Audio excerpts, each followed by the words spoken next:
Exam द्वार channel पर स्वागत है। लाइक करें हमारी वीडियोज़ को और साथ ही सब्सक्राइब करें और बेल आइकन को दबाएं ताकि आपको नए नए वीडियोज़ मिलते रहें। हेलो फ्रेंड्स, मैं इंद्रजीत आपके अपने यूट्यूब चैनल एग्जाम द्वार पे आप सभी का स्वागत करता हूं। सीटेट 2020 के लिए हम सीटेट क्विज लेकर आ रहे हैं और ये 5वां भाग है हमारा समाजीकरण से प्रश्न। इस सेशन में हम समाजीकरण, जो भी बच्चे का समाजीकरण कैसे होता है, इससे लेकर इससे रिलेटेड हम समाजीकरण से प्रश्न करेंगे और इसमें लगभग 30 प्रश्न होंगे इस सेशन में और सभी समाजीकरण से संबंधित प्रश्न हैं। तो काफ़ी इंपॉर्टेंट सेशन है, वीडियो को अंत तक देखिएगा। साथ ही से अपने सभी WhatsApp group, Facebook, Telegram, Instagram सभी में से एक बार शेयर कर दे। और चलिए शुरू करते हैं समाजीकरण से संबंधित सीटेट क्विज का अपना ये 30 प्रश्न का सेशन। उससे पहले अगर आप सरकारी नौकरी की बेहतर तैयारी चाहते हैं तो एग्जाम द्वार चैनल को सब्सक्राइब कर लीजिए, यहाँ आपको बेहतर तैयारी कराई जाती है। साथ ही हमने नई शिक्षा नीति 2020 के लिए 5+3+3+4 को डिकोड किया है, यानी 5+3+3+4 जो नई शिक्षा नीति 2020 सरकार द्वारा घोषणा की गई है उसके बारे में हमने पूरी डिटेल में इसे बताया है। साथ ही नई शिक्षा नीति में क्या क्या बदलाव किए गए हैं और कैसे इसे लागू किया जाएगा, इन सब बारे में हमने डिटेल में बात की है। तो ये वीडियो आप जरूर देखें। इस वीडियो के नीचे आपको इसका लिंक मिल जाएगा नई शिक्षा नीति का, तो वो वीडियो आप जरूर देखें। नई शिक्षा नीति, साथ ही नई शिक्षा नीति के साथ ही उसके नई शिक्षा नीति के वीडियो के लिंक में आपको फिर पुरानी शिक्षा नीति का भी लिंक मिल जाएगा। तो इस वीडियो के नीचे आपको दोनों लिंक उपलब्ध है, नई शिक्षा नीति और पुरानी शिक्षा नीति। दोनों वीडियो आप जरूर देखें, काफ़ी इंपॉर्टेंट है आने वाले एग्जाम के लिए, क्योंकि हर एग्जाम में और ख़ास तौर पर सीटेट के एग्जाम में तो आपसे हमेशा ही प्रश्न पूछे जाते हैं शिक्षा नीति के बारे में, क्योंकि सीटेट टीचर का एग्जाम होता है और इसमें सिर्फ पढ़ाई का ही आपको टीचर बनाया जाता है इस एग्जाम से। तो इसमें पढ़ाई से रिलेटेड जो भी शिक्षा नीति उसके बारे में प्रश्न पूछे जाएंगे। तो नई शिक्षा नीति और पुरानी शिक्षा नीति दोनों वीडियो का लिंक मैं इस वीडियो के नीचे में दे दूंगा, तो वहाँ से आप दोनों वीडियो जरूर देखिए, काफ़ी इंपॉर्टेंट है। और हम शुरू करते हैं समाजीकरण की प्रक्रिया का ये सेशन और इसमें हम करेंगे इससे 30 प्रश्न। तो चलिए शुरू करते हैं अपने पहले प्रश्न के साथ। और हमारा पहला प्रश्न है समाजीकरण का अर्थ है। समाजीकरण का क्या अर्थ होता है? पहला हमारा ये प्रश्न है, ऑप्शन है सामाजिक मानदंड को कठोर रूप से पालन करना, समाज में समायोजित होना, सामाजिक मानदंडों के विरुद्ध विद्रोह करना या सामाजिक विविधता को समझना। तो समाजीकरण का अर्थ क्या होता है? तो इसका सही अर्थ होता है समाज में समायोजित होना, ये समाजीकरण का सही अर्थ है। ऑप्शन 2 इसका सही आंसर हो जाएगा। चलिए अगला क्वेश्चन है, समाजीकरण सहयोग करने वाले व्यक्तियों में हम की भावना का विकास करता है और उनमें एक साथ कार्य करने की इच्छा तथा क्षमता का विकास करता है। निम्न विचारकों में से यह कथन किसका है? कहने का अर्थ है समाजीकरण सहयोग करने वाले व्यक्ति में हम की भावना होता है, उनमें मैं की भावना नहीं होता। मैं की भावना का कहने का अर्थ है कि सिर्फ मैं, या अगर हम कहते हैं तो हम का कहते हैं का अर्थ है कि आप सभी के साथ मिलकर समाज में रहकर सभी कार्य करते हैं। तो हम की भावना का विकास करता है, ये कथन किसने कहा है? तो इसका ऑप्शन है किम्बल यंग, रॉस, अरस्तु या वाइगोत्स्की। तो किसने कहा है कि हम की भावना का विकास होता है समाजीकरण सहयोग करने वाले व्यक्तियों में? तो ये कहा है ऑप्शन 2 रॉस साहब ने कहा है। चलिए चलते हैं अगले प्रश्न पे। अगला प्रश्न हमारा प्रश्न नंबर 3, समाजीकरण के संदर्भ में निम्नलिखित में से कौन सा कथन असत्य है? हमें असत्य कथन बताना है। ऑप्शन है संस्कृति का हस्तांतरण भी समाजीकरण की प्रक्रिया द्वारा ही होता है। समाजीकरण के कुछ महत्वपूर्ण अभिकर्ता माता पिता, समवयस्क समूह, विद्यालय, धार्मिक संस्थाएं और जनसंचार माध्यम जैसे दूरदर्शन इत्यादि है। पालने के तरीकों का प्रभाव बच्चे के समाजीकरण पर नहीं पड़ता, या समाजीकरण का कार्य समाज में रहकर ही संभव है, समाज से अलग रहकर नहीं। तो हमें कौन सा कथन बताना है? तो हमें असत्य कथन बताना है। कौन सा कथन असत्य है? तो ऑप्शन 3, पालने के तरीके का प्रभाव बच्चे के समाजीकरण पर नहीं पड़ता, ये बिल्कुल गलत है। पालने के तरीके का प्रभाव बच्चों के समाजीकरण पर पड़ता है, इसलिए 3 इसका सही आंसर है। चलते हैं अगले प्रश्न पे। अगला प्रश्न हमारा, किसी बालक के समाजीकरण में धर्म का महत्व है? ऑप्शन है आदर्शों में, अनुकरण में, संस्कार में। तो ऑप्शन A, B, C किस में है या इन सभी में है? किसी बालक के समाजीकरण में धर्म का महत्व क्या है? आदर्शों में, अनुकरण में, संस्कार में। तो इसका सही आंसर क्या हो जाएगा? इसका सही आंसर हो जाएगा ऑप्शन 4 ये सभी, यानी ऑप्शन 4 आदर्शों में है, अनुकरण में है, संस्कार में है, इन सभी में समाजीकरण में धर्म का महत्व है। चलिए चलते हैं अगले प्रश्न पर। अगला प्रश्न हमारा प्रश्न नंबर 5। समाजीकरण की प्रक्रिया में उन डैश को प्राप्त किया जाता है जिन्हें समाज में महत्व दिया जाता है। ऑप्शन है मानकों का, मूल्यों का, विश्वासों का, या ये सभी का। तो समाजीकरण की प्रक्रिया में मानकों को प्राप्त किया जाता है, मूल्यों को भी प्राप्त किया जाता है, विश्वासों को प्राप्त किया जाता है, यानी कुल मिलाकर ऑप्शन 4 इन सभी को प्राप्त किया जाता है जिन्हें समाज में महत्व दिया जाता है। तो ऑप्शन 4 इसका सही आंसर हो जाएगा। और चलते हैं अगले प्रश्न पे। अगला प्रश्न है हमारा, समाजीकरण की प्रक्रिया में अनुकरण को उपयोगी तथा विकासात्मक बनाने के लिए आवश्यक तत्व है। क्या है आवश्यक तत्व? परिवार एवं पड़ोस, गांव एवं शहर, देश एवं राजनीति, परिवहन एवं संचार साधन। तो कौन कौन है जो इन सभी को विकासात्मक बनाने में सबसे अधिक आवश्यक तत्व है और सबसे महत्वपूर्ण है? तो ये है ऑप्शन 1 परिवार एवं पड़ोस। समाजीकरण की प्रक्रिया में परिवार एवं पड़ोस उपयोगी तथा विकासात्मक बनाने के लिए सबसे आवश्यक है। चलिए चलते हैं अगले प्रश्न पे। अगला प्रश्न है प्रश्न नंबर 7। आप अपनी कक्षा के बालकों में समाजीकरण की प्रक्रिया को तेज करना चाहते हैं, इसके लिए आप निम्नलिखित में से कौन सा कदम उठाएंगे? ऑप्शन क्या है? तो ऑप्शन इसके बालकों को स्कूल की परंपराओं से परिचित कराएंगे, बालकों में सामाजिक आदर्श स्थापित कराएंगे, बालकों को समाज में प्रचलित मान्यताओं के विषय में जानकारी देंगे। तो बालकों में आप समाजीकरण की प्रक्रिया लाने के लिए क्या करेंगे? तो बालकों को स्कूल की परंपराओं से अवगत कराएंगे, बिल्कुल सही है। बालक में सामाजिक आदर्श स्थापित करेंगे, ये भी सही है। और बालक को समाज में प्रचलित मान्यताओं के बारे में विषय में जानकारी देंगे, ये भी सही है। यानी सब मिलाकर सही है। तो ऑप्शन 4 इसका सही आंसर हो जाएगा। ये सभी सही है। चलिए अब चलते हैं हम अपने अगले प्रश्न की तरफ। अगला प्रश्न है, निम्न में से कौन सा कारक बच्चों के समाजीकरण में महत्वपूर्ण भूमिका निभाता है? ऑप्शन है पालन पोषण, सहानुभूति, पड़ोस और ये सभी। तो बच्चों के कौन सा कारक है जो समाजीकरण में महत्वपूर्ण भूमिका निभाता है? पालन पोषण बिल्कुल है, सहानुभूति भी है, पड़ोस भी है। तो ये सभी हो जाएगा। पालन पोषण यानी हमने ऊपर क्वेश्चन में बात किया था, परिवार एवं पड़ोस समाजीकरण में सबसे महत्वपूर्ण भूमिका कौन निभाता है? तो परिवार एवं पड़ोस सबसे महत्वपूर्ण भूमिका निभाता है। तो परिवार और पड़ोस, परिवार बच्चे का पालन पोषण कहाँ होगा? परिवार में होगा। और पड़ोस तो ऑप्शन में है ही, तो पालन पोषण और पड़ोस दोनों हैं, यानी कि ये सभी सही आंसर हो जाएगा। चलते हैं अगले प्रश्न पे। अगला प्रश्न हमारा, बालक के समाजीकरण की प्रक्रिया कब प्रारंभ होती है? ऑप्शन है जन्म से 3 वर्ष बाद, जन्म से, किशोरावस्था में, या वयस्क होने के बाद।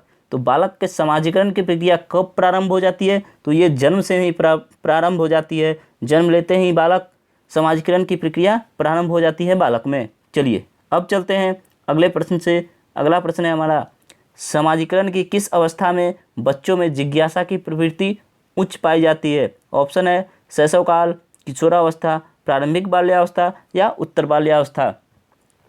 तो समाजीकरण की किस अवस्था में बच्चों में जिज्ञासा की प्रवृत्ति उच्च पाई जाती है? तो ये पाई जाती है ऑप्शन 3 प्रारंभिक बाल्यावस्था में जिज्ञासा की प्रवृत्ति सबसे उच्च होती है, सबसे हाई होती है।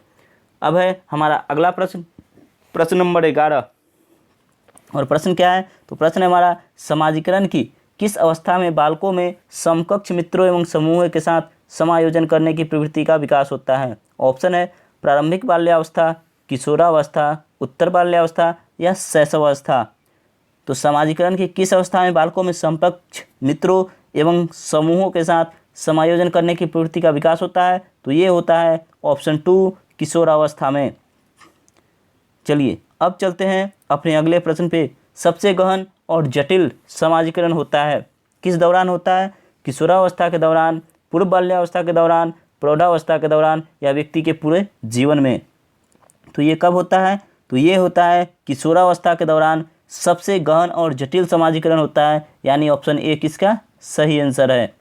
अगला प्रश्न है, शिक्षकों को यह सलाह दी जाती है कि वे अपने शिक्षार्थियों को सामूहिक गतिविधियों में शामिल करें, क्योंकि सीखने को सुगम बनाने के अतिरिक्त ये डांस में भी सहायता करती है। तो अगर किसी बच्चे को आप समूहीकरण की गतिविधि में शामिल करते हैं, आप एक समूह में रखकर उसे किसी भी कार्य को करने के लिए कहते हैं, तो इससे सीखेगा ही। साथ ही इसमें और क्या होता है, ऑप्शन है दुश्चिंता, समाजीकरण, मूल द्वंद्व या आक्रामकता। तो अगर 5, 7, 10 बच्चे का एक ग्रुप मिलकर कोई कार्य करता है तो उसमें समाजीकरण की भावना जागृत होती है और समाजीकरण करने में उसमें सहायता करती है। तो ऑप्शन 2 इसका सही हो जाएगा। 13 का ऑप्शन 2 सही आंसर है। चलते हैं अगले प्रश्न पे। समाजीकरण में बच्चों के डांस को निर्देशित करना और अनैच्छिक एवं डांस प्रवृत्तियों को अनुशासित करना आता है। ऑप्शन है व्यवहार, गलत व्यवहारिक व्यवहार या सही व्यवहारिक, बुद्धि, सही बुद्धि बौद्धिक या मन और सही मानसिक। तो इसका सही आंसर क्या हो जाएगा, समाजीकरण में बच्चों के व्यवहार को निर्देशित करना और अनैच्छिक एवं गलत व्यवहारिक प्रवृत्तियों को अनुशासित करना आता है, यानी ऑप्शन 1 इसका सही आंसर हो जाएगा। 14 का 1 सही है। चलते हैं अगले प्रश्न पे। बच्चों के समाजीकरण में शिक्षक की भूमिका होती है। बच्चों के समाजीकरण में शिक्षक की क्या भूमिका होती है। ऑप्शन है उनका बौद्धिक विकास करना, उन्हें सांप्रदायिक शिक्षा प्रदान करना, उन्हें गृह कार्य देना या उनके आर्थिक प्रयोग में सहयोग करना। तो इसमें शिक्षक की क्या महत्वपूर्ण भूमिका होती है, उनका बौद्धिक विकास करना। ऑप्शन 1 इसका सही आंसर है। अगला प्रश्न है हमारा प्रश्न नंबर 16। अपनी कक्षा के बच्चों के समाजीकरण की प्रक्रिया को तेज करने के लिए शिक्षक को अपना व्यवहार डांस रखना चाहिए। शिक्षक को कक्षा में कैसा व्यवहार करना चाहिए ताकि बच्चों में समाजीकरण की भावना जागृत हो सके। ऑप्शन है सहानुभूतिपूर्ण किंतु कठोर, स्नेह और सहानुभूति, सामान्य और कठोर। तो शिक्षक को कैसा व्यवहार करना चाहिए, तो स्नेह और सहानुभूतिपूर्ण व्यवहार रखना चाहिए ताकि बच्चों में भी सहानुभूति और समाजीकरण की प्रक्रिया जागृत हो सके। चलिए अगला प्रश्न है प्रश्न नंबर 17। निम्न में से क्या बच्चों के समाजीकरण में प्रमुख भूमिका निभाता है। ऑप्शन है खेल कूद, अच्छे कपड़े, बच्चे की सुंदरता या बच्चे की अच्छी पाठ्यपुस्तक। तो कौन सा है जो बच्चों के समाजीकरण में प्रमुख भूमिका निभाता है, तो ये निभाता है ऑप्शन 1 खेल कूद, क्योंकि खेल कूद के माध्यम से ही बच्चे एक साथ ग्रुप में खेलते हैं, ग्रुप में एक दूसरे से मिलते जुलते हैं, ग्रुप में सहानुभूति पैदा होती है, तो इसी से समाजीकरण की प्रक्रिया भी प्रमुख होती है, समाजीकरण की प्रक्रिया भी प्रारंभ होती है। चलिए अब चलते हैं अगले प्रश्न पे। निम्नलिखित में से किस विचारक ने मैं और मुझे का सिद्धांत दिया है। ऑप्शन है दुर्खिम, मीड, लैमार्क या कूले। तो कौन सा वैज्ञानिक है जिन्होंने मैं और मुझे का सिद्धांत दिया, तो ये दिया है ऑप्शन 2 मीड ने। चलिए अगला प्रश्न है हमारा आगे जीके सुपरफास्ट, सभी एग्जाम के लिए महत्वपूर्ण जीके का टॉप प्रश्न का सीरीज चलाया जा रहा है आप सभी के लिए।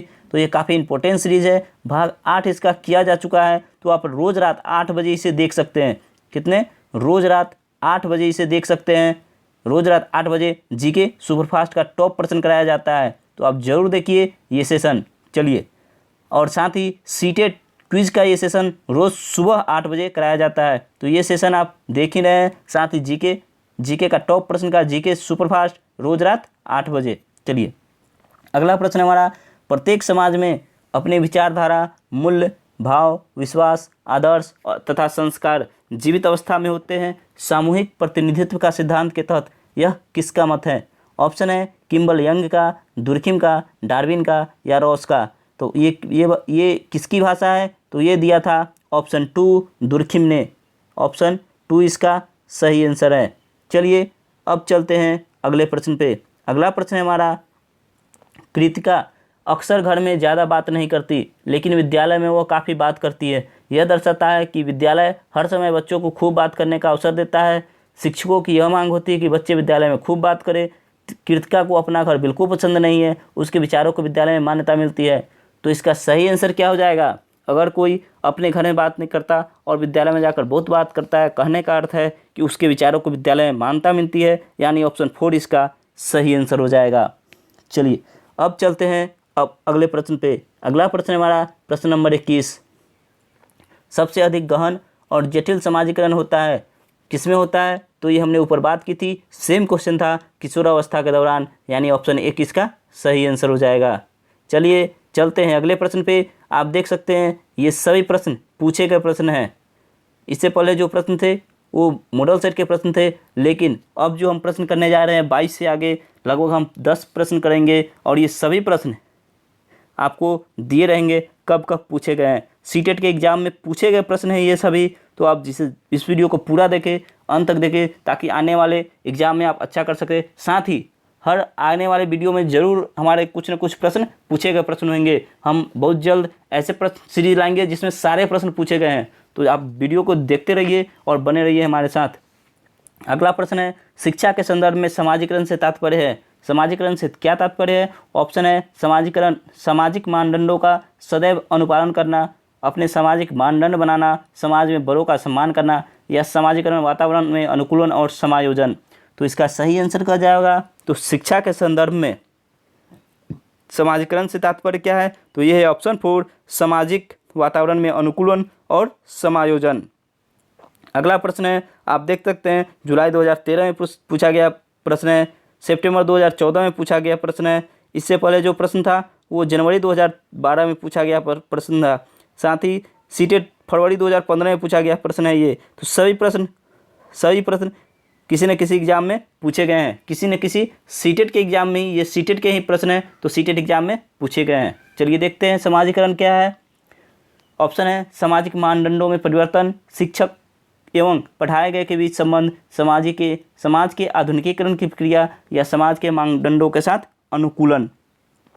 तो इसका सही आंसर क्या हो जाएगा? समाज के मानदंडों के साथ अनुकूलन, ये समाजीकरण है। चलते हैं अगले प्रश्न पे। अगला प्रश्न है हमारा, निम्नलिखित में से कौन सी समाजीकरण की प्रक्रिया की निष्क्रिय एजेंसी है? समाजीकरण की निष्क्रिय एजेंसी कौन सी है? स्वास्थ्य क्लब, परिवार, इको क्लब, या सार्वजनिक पुस्तकालय। तो कौन इसका सही आंसर हो जाएगा? इसका सही आंसर हो जाएगा ऑप्शन 4, सार्वजनिक पुस्तकालय। ये समाजीकरण की निष्क्रिय एजेंसी है, बाकी सभी में समाजीकरण होता रहता है। चलिए चलते हैं अगले प्रश्न पे। अगला प्रश्न है, निम्नलिखित में से कौन सा बच्चों के समाजीकरण के प्रगतिशील मॉडल के संदर्भ में सही नहीं है? ये सीटेट फरवरी 2015 में पूछा गया प्रश्न है, चूँकि चलिए इसका ऑप्शन थोड़ा सा बड़ा है तो मैं इस क्वेश्चन ऊपर कर देता हूँ, ऑप्शन बीच में ले आता हूँ। चलिए अब इसका ऑप्शन है समूह कार्य में सक्रिय भाग तथा सामाजिक कौशलों को सीखना। बच्चे विद्यालय में बताई गई बातों को स्वीकार करते हैं, चाहे उनकी सामाजिक पृष्ठभूमि कुछ भी हो। कक्षा में प्रजातंत्र के लिए स्थान होना चाहिए, या समाजीकरण सामाजिक नियमों का अधिग्रहण। तो क्या हो जाएगा इसका सही आंसर?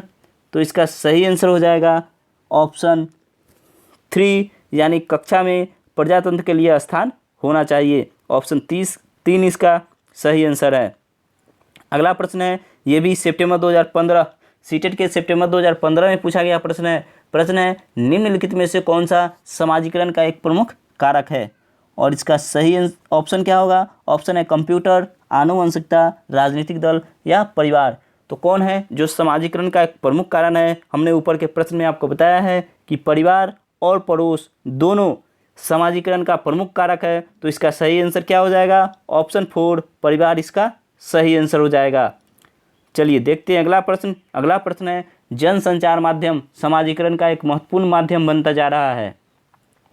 नीचे दिए गए कथनों में से कौन सा सबसे उपयुक्त कथन है? और इसका ऑप्शन है समाजीकरण केवल माता पिता और परिवार के द्वारा ही किया जाता है। जहाँ भी केवल की बात आ गई, जहाँ भी निगेटिव वर्ड आपको लगे कि वो निगेटिव है वर्ड है, ऑप्शन वहीं कट जाएगा, ये आंसर नहीं होगा। ऑप्शन 1 गलत है, ये नहीं होगा। अगला देखते हैं, जनसंचार माध्यमों की पहुंच बढ़ रही है और जनसंचार माध्यम अभिवृत्तियों, मूल्यों और विश्वासों को प्रभावित करता है। बच्चे संचार माध्यमों के साथ प्रत्यक्ष रूप से अंतःक्रिया नहीं कर सकते। और अगला ऑप्शन है संचार माध्यम पदार्थों के विज्ञापन और विक्रय के लिए एक अच्छा माध्यम है। तो इसका सही आंसर क्या हो जाएगा? इसका सही आंसर हो जाएगा ऑप्शन 2, जनसंचार माध्यमों की पहुंच बढ़ रही है और जनसंचार माध्यम अभिवृत्तियों, मूल्यों और विश्वासों को प्रभावित नहीं करता है। तो ऑप्शन 2 इसका सही आंसर हो जाएगा। चलते हैं हम अपने अगले प्रश्न पे। अगला प्रश्न है हमारा, ये भी सीटेट फरवरी 2016 में पूछा गया प्रश्न है, बच्चे के समाजीकरण में परिवार डैश भूमिका निभाता है। आप इसका आंसर हमें कमेंट करके बताएंगे कि परिवार इसका 28 का आंसर आप कमेंट करेंगे हमें। आप कमेंट बॉक्स में कमेंट करके इसका आंसर बताएं, इसका सही आंसर क्या हो जाएगा। 28 का आपको कमेंट करना है आंसर, मैं आपको रिप्लाई दूंगा। चलिए बच्चे के समाजीकरण में परिवार डैश भूमिका निभाता है। ऑप्शन है कम महत्वपूर्ण, रोमांचकारी, मुख्य या गौण। तो इसका सही आंसर आपको हमें कमेंट करके बताना है। अब हम चलते हैं अपने अगले प्रश्न पे। अगला प्रश्न है हमारा प्रश्न नंबर 29 और ये हमारा आखिरी प्रश्न है। निम्नलिखित में से कौन से समाजीकरण के गौण वाहक हो सकते हैं? ये भी सितंबर 2016 में पूछा गया प्रश्न है। विद्यालय और पास पड़ोस, विद्यालय और निकटतम परिवार के सदस्य, परिवार और रिश्तेदार या परिवार और पास पड़ोस।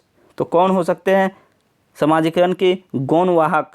वो होंगे विद्यालय और निकटतम परिवार के सदस्य, यानी 2 इसका सही आंसर है। साथ ही आपको 28 नंबर क्वेश्चन नंबर 28 को आपको कमेंट करके बताना है इसका सही आंसर क्या हो जाएगा। बच्चे के समाजीकरण में परिवार डैश भूमिका निभाता है, ये आपको कमेंट करके बताना है। चलते हैं हम अगले।